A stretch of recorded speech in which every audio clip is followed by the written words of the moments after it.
going to go into a panel discussion now. Just a bit of hearing three members that are here, hearing their story. Very excited for that. Just running through a few things. It's going to be about, say, 50 minutes or so that they're just discussing through a few things. Then we're going to have a Q&A at the end. So if you have a few questions, write them down. We're going to have about 15 minutes Q&A. Then we're going to have some prayer time together. So looking forward to that.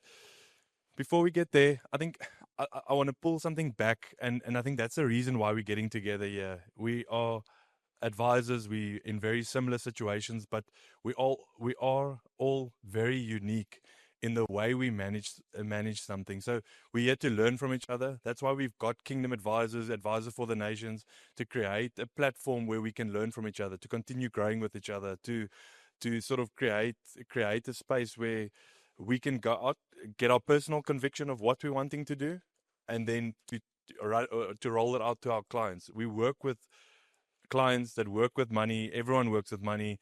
It's a good idea just to be able to teach them how to steward that money well. And it's not necessarily having the clear cut recipe of what they must do. It's about a relationship and building journey, and then getting their ultimate calling on how they should run. And I think the one story that Martin always shares about Uncle Bruce is the idea that if you have a plan, and that's sort of where the faith side comes in. If you have that plan, like, listen, yes, I want to raise money, and I want to raise 100,000 rand, and that's what I want to raise. And you'll always ask, okay, well, that's what you can fathom in your mind, but let's take this further. Let's take the faith step. Let's raise it times it by 100 times, because that's where faith comes in. And that's the cool thing about it, is we have our plan, and we have our ideals, but we've got to get to that space where we get people to stretch themselves, that they can have complete and utter reliance on God. And that's a fun space to have in a client conversation. Never mind still working with a client that's not saved yet, to actually get them to meet Jesus is quite cool. So Wayne, you can come up, and then Niels, do you want to introduce your panel, or can I ask him to come up? Yeah. So Niels is going to come up, Laurel's going to come up, and then Matt is going to come up. They're going to share their story. I'm looking forward to hearing what you guys have to say, your wisdom, your story. So um, Canada, USA, South Africa. So we've got everyone from everywhere. Stories about it from everyone. So cool. It's off.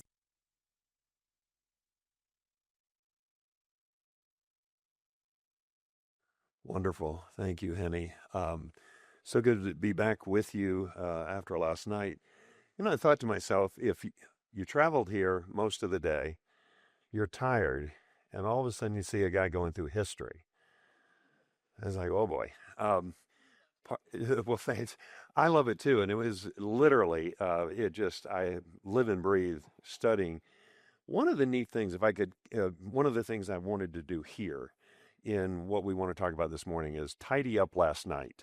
Meaning, how do we go from what we thought about last night to the practical side now of how do I live that out? How do I actually, I love the way Martin put it, that you and Bruce did it, is if you have a strategy, that's really what I meant by intentionality, is serendipitous living.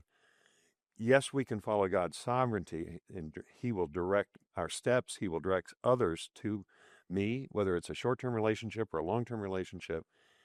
But I really do believe in the whole matter of living your life with the gospel in mind, the Great Commission in mind, is I want to be prepared at the drop of a hat for what do I do with an unbeliever, a believer, and I'm faced with different things, so that you really do ultimately in that moment in time bless them, or you begin a relationship over time. One of the things right after this, I mentioned to you the leukemia. I spoke somewhere last year in Mobile, and a guy came up to me at the end of the session, and he put his arm on me and he said, look, I want to pray for you right now that God will heal you from your leukemia. And I said, well, stop. I don't want to be healed from it. It has meant so much to me. God has used it. And kind of now I'm in a phase where it's taken a different kind of a toll on me. All of that is okay, because it has been for me, this outside of salvation, it has been the greatest awakening in my own head. And this morning we've heard a lot about stewardship. And God will give you wealth as on a proportional basis, as we see fit. As that we're generous givers, we're likely to get more. But there is a stewardship of life, and that's really what hit me when God really spoke to my heart about evangelism. And that was a humbling thing. From kind of that point forward, you're like a reformed smoker. You're telling everybody about what happened to you. If I was either preaching or I was giving it in a lesson, I began to cry because it hit me so hard when it did. I was so humbled over how could I have been saved by grace. I should have been a messenger. I mean, an intentional messenger. If you'd have bumped into me on the street and said, "Hey, how do I come to Christ?"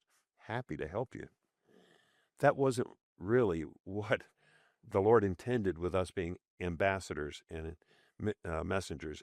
And that's really what hit me, is that I had failed the Lord in that.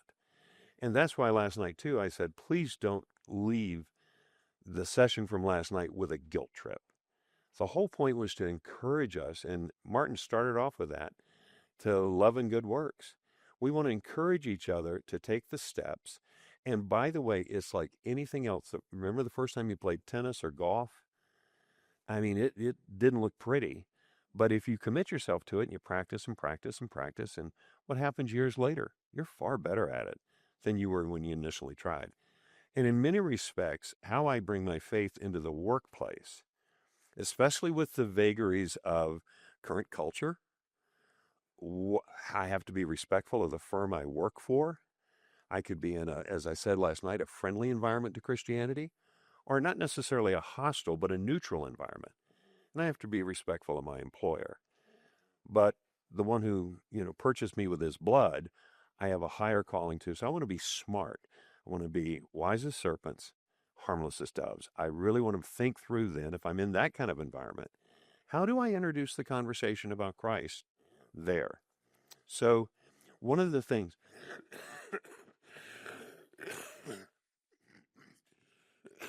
excuse me, sorry. Anyway, well, I didn't. Can I get a bottle of water? Oh, thank you. Sorry. I'm on chemo right now, and the current thing that it's doing to me is it's messing with my throat and speaking and all that. So sorry. Really you're getting to see the good and the bad and the ugly on that. Praise God. And I'll tell you why. I look back and see what God has done with this, and I thank him for it. And that's not just because that's the Christian thing to say. I really thank the Lord. The sweetness of fellowship I've had. And by the way, I didn't get a terminal decision 25 years ago. They said it will, over time, it will wear your body out with chemo. You'll lose your immune system, and you'll just, something simple will take you out. I'm 25 years later, and I get all kinds of treatment. I had one the Friday before I left. I get all kinds of treatment and whatnot. And I realize the Lord's been faithful, but it has been for me, we said last night, the bridge. You need a bridge. Don't just, if you died tonight, do you know where you're going? Some people use that method. I like to conversationally get into evangelism. And so I really want a bridge, something that makes it a conversation with a friend that we just ease right into it. And there comes the practice, learning how to do that with a total stranger or a long-term client. And it will be different how you do that. So this morning, what we have for you is a treat. And in preparation for the panel, we've had some conversation and some emails, and I am thrilled that you're going to get to meet and hear from these three people. So rather than me try to introduce them and tell you from what they did from the 5th grade forward, I want them to just individually, Laurel, you'll get to go first. Okay. And basically just give us kind of what you do. Are you in a team environment? Are you a solo practitioner? Just tell us, just quickly, introduce yourself, and then we'll come back to some of the questions. So my name is Laurel Numbers, and I am on a team at Morgan Stanley, the Columbia Shores Group. We have 4 financial advisors and 2 support members to our team. We have different areas of expertise, and we overlap. We have someone in their 30s, 40s. I'm in the 50s, and we have 60s, and we have a member in our 70s on our team. And so there's a lot of mentorship going on. I kind of focus on financial planning and alternative investments. Great. Good morning. My name is Niels Grobelaar. So I actually sit on three different chairs in my professional life. Firstly, I'm a tax advisor in a company called Tier and Accountants. I have the privilege in working in a business that my father were for 35 years. We're nearly 70 years old. So that's the one part that I do. Second part is I'm a chartered accountant as well. So we do auditing. So I'm a partner in auditing firm as well. And then with Willem, we started RIG back nearly 13 years ago. So I'm a CFP, a member of the FBI as well. So I do the financial advising stuff as well. So that explains the hair that I'm losing is all three chairs that I try to sit on. So yeah, all in all, we've got about 80 staff in the different firms that we work with. And mainly we work with families, that's our passion. That's my personal passion. I always say I'm not a corporate auditor, I'm a family auditor, and that's what we specialize in. Yeah, hi, Matt. Yeah, I'm Matt. I currently live in Halifax, Canada, and I'm one of 5 partners of a firm called Eastport Financial. We do planning from ultra high net worth down to the mass affluent, and basically anyone that needs planning. We have 5 advisors, and we have plus minus 20 odd employees, and we have about $250 million that we manage. And then we have about the equivalent in insurance planning that we do every year with most of our high net worth clients. And we're very, very active in the faith-based space. We are very active with an organization called Kingdom Advisors, which I'll speak a little bit about later, in trying to bring faith-based financial advice to Canada. My job at Eastport is I'm the chief investment officer, so I manage all the assets of the firm. And I guess I'll stop there because I have a whole lot more to speak about in about an hour and a half. Wonderful. Yeah. So we're going to take some time to ask them questions, and we'll just let the panel go down the line, or however that mixes up. They can question each other or whatnot. But we'll start in very general terms, then we're going to get very specific on certain things. But I would encourage you, if something Matt says or Nels or Laurel says, and you really want to come back to it, just jot it down, because after I do the questioning kind of in the panel situation, we're going to turn it to you, the audience, and let you ask your own questions. And it doesn't have to be a follow-up on something they've said. It could be your own individual question that you've just wanted to ask somebody else. And you've got 3 different kind of professions here in the sense of what they do on a day-to-day basis. So you've got a good mixture here. So let me start with Matt first on this one, the very general side of this. I like what Henny came up with. It was one of the first conversations we had this summer. He talked about faith at work, or, your faith at work. And I love that. So bringing your faith out in the workplace for you specifically in your environment, what's that look like? Yeah, so when we look at our firm, 2 of our 5 partners are not Christian. Many of our employees are not Christians. But we do not reserve our faith. Like we don't check it at the door when we walk into the office. Like people know that we're Christians. I tell the story when I became a certified Kingdom Advisor. Like we get to use the designation in Canada. And one of the curious little conundrums that I came into was, do I put this CKA at the end of my email signature? Like it sounds little, but all of a sudden somebody's going to ask you, like, what is that? So it's just not checking your faith at the door. I think at the highest level, like it's not something you have to hold back. It's not something you force. Like for example, Eastport, our firm, like the web page and our branding and those elements, that's been declared Switzerland because not all our partners are Christians, and we just declared it Switzerland, where we're not going to be promoting just faith-based stuff, and they're not going to be able to promote like their agenda. However, on our bio, like on each one of our bios, that's fair game. Like if somebody's clicking into Jonathan's bio, they're going to see his foundation, Fathers for Fathers. They're going to see his interviews at Kingdom Advisors. They're going to see our Spark Business Conference, which is for Christian business leaders. So there's ways in which we just haven't checked our faith at the door, and it's material. Like when you're in a conversation and you're speaking to a colleague or you're speaking to a client, it's okay to say, well, hey, this is what I believe. And it doesn't have to be like an altar call, but it's just don't check it at the door. Speak about it. Like, well, this is what I believe. It comes from the Bible. Like, it's my belief set. And like, what do you believe? And we found that that's generally respected, like the asking permission.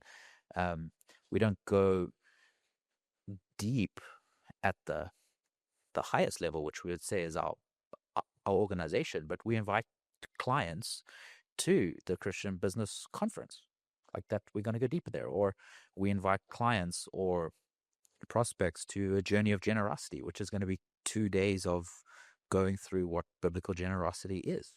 And like these are opportunities to go deeper. But I would say like the first step is just not checking at the door. Like there is no there's this bias, there's this dichotomy of faith at church and then work Monday through Friday, and that they can't go together.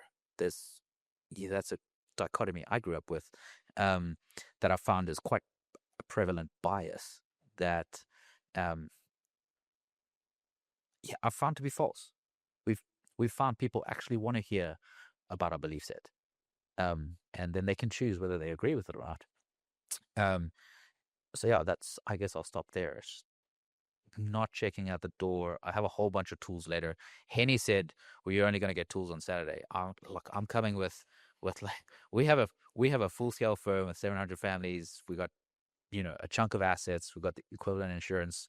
We're doing this real life, and I'm going to give it to you so that basically on Monday you can go back, and if you decide, I'm going to do this, you're going to be able to do it. Like I'm going to give you 6 tools we do live right now. So I'll stop there. All right, from my side, I think on the tax and the auditing side is much the same as what he said. But as soon as you bring the advisory side in with a name like RIG, because the first question somebody asks you is, what does RIG stand for? And when you say Rich in God, obviously it's there on the table. There's nowhere to hide, and that's good. So that gives us that opportunity to open that conversation, and not have that so much in your face at the start. And the people that it sits well with, they want to extend that conversation. So for me, it is running that in combination. It helps opening conversations in that. I personally found that time is one of the most precious things that we have, and giving time to clients to be comfortable to talk about these things and opens a lot of doors for conversations that has lasting effect, and not just what's your tax, and that's the end of the conversation. So I think as when you have a lot of people working for you as well, it's important for them to share the principles that you have in your business, and so that your clients do not only experience that certain type of relationship in your office, because if you have people working for you, a lot of the conversations and discussions happens outside your office between people that you're not there in every conversation. So it's also important for us to invest in our people so that they have that same conversations with the clients. I have people here, and he started with me 15 years ago, Petri and Alu, that's here more than 10 years, and that's such a privilege to have them here today, and so that they're the testimony for what we do. Okay, I'm trying to be fully present and listen. So can you read the question to me again? I want to make sure that I'm on point. Certainly. How do How do you integrate personally faith at work? How does that look for you right now?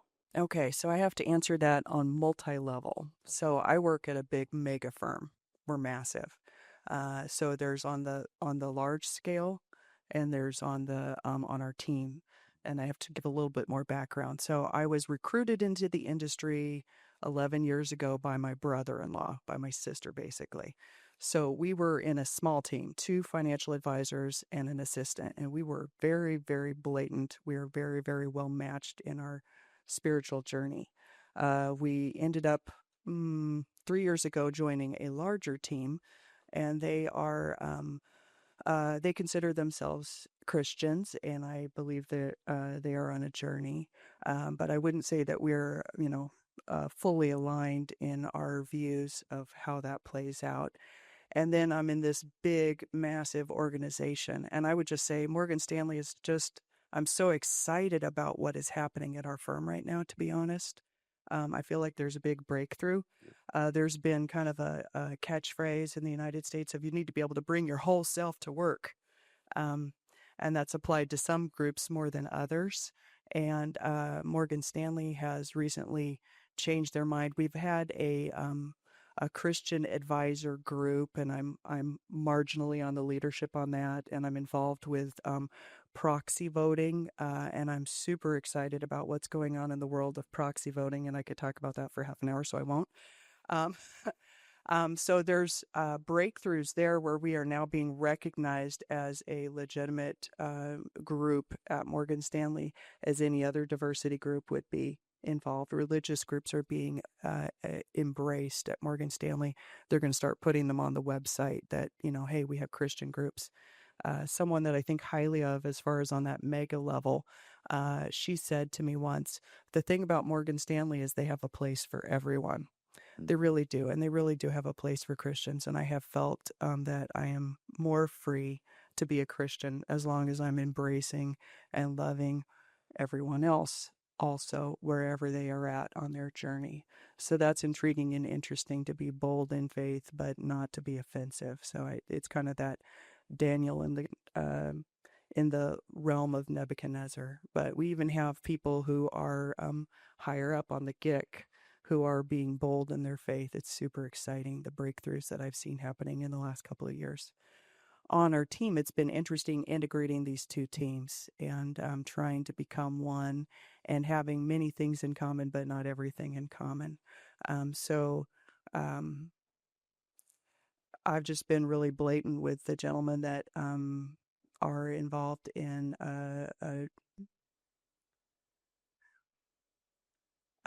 religious. I'm conscious of being recorded, so. They get Anyway, I love these guys, and I am trying to walk out my faith in just a real blatant way. And sometimes people are more motivated by money, and other times people are less motivated by money. And I've just tried to explain that I'm really interested in the impact that I have on our clients' lives. And yes, money matters. It gives me the ability to give more and to have a more secure lifestyle, but that is not my primary motivator. And they've heard that. So that's been an interesting conversation. And our team, when we were the smaller team, our marketing or our logo for our team was positioning our clients' wealth to bless others. And boy, that kind of has you end up, when you put that on your website, you're going to attract a different kind of person. And can I just say that I have a CAP designation, which is a Chartered Advisor in Philanthropy. You all should take that class. It's fun. It's easy, 3 classes, mind opening. But we are looking, when you're attracting those kind of clients, it is such a blessing to serve people who are generous and giving, as opposed to you've all had a greedy client that, hey, the market went up and I didn't go up as much as the market, or the market went down and I should have stayed flat. And when you have people who are generous and they're trying to figure out how they can be good stewards in the world, what a blessing that is. One other thing I would say is when I first started in the industry, I had very much of a kind of a scarcity mindset of clients. And I'll say that 95 or 96% of the people who become financial advisors at Morgan Stanley fail out. And so I had I was running, you felt like you're running, you're trying to not fall off the back of the treadmill. um, and I decided that I needed to change my mind, that I was not competing with people, but that we were partners. And at one point, I went to someone who I had viewed as a competitor and invited her to sponsor a table where we were bringing clients and friends to something that was I think it was with Generous Giving or Women in one of those organizations, and we sponsored a table together. And it changed my life to sponsor something with someone who I saw as a potential competitor.